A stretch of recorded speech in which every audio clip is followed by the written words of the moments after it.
understanding the idiom, a cold fish.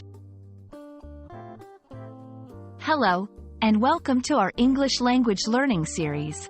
Today, we're diving into the fascinating world of idioms, specifically the phrase, a cold fish.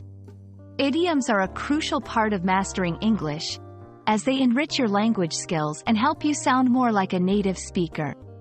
So, let's explore what it means when someone is described as a cold fish.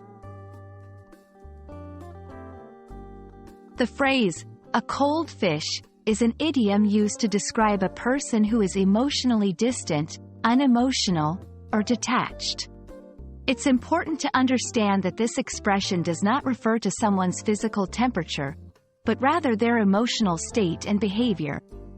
When someone is called a cold fish, it implies they are not very friendly, do not show their emotions easily, and might be hard to approach or engage with on a personal level. The origin of a cold fish is quite interesting. The term likely comes from the cold-blooded nature of fish. Unlike humans and other mammals, fish are cold-blooded, meaning they cannot maintain a constant internal body temperature. This biological fact led to the metaphorical use of cold to describe someone who does not show warmth or affection in their behavior. To help you understand better, let's look at a few examples.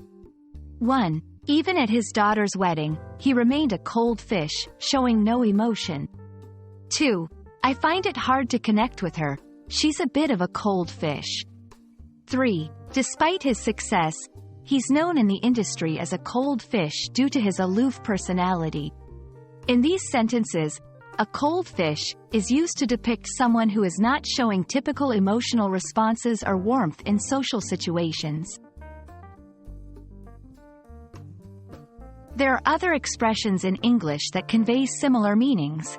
Heart of stone indicates someone is unfeeling or unsympathetic. Emotionally unavailable describes someone who is not open to discussing or showing emotions. Detached refers to someone who is not emotionally involved or interested. Understanding these similar phrases can enrich your vocabulary and help you express nuanced ideas about people's emotional states. Thank you for watching. We hope this video has helped clarify the meaning and usage of the idiom, a cold fish. Remember, idioms like these are essential for adding color and depth to your English. Keep practicing, and don't be afraid to incorporate them into your conversations. Until next time, keep learning and stay curious.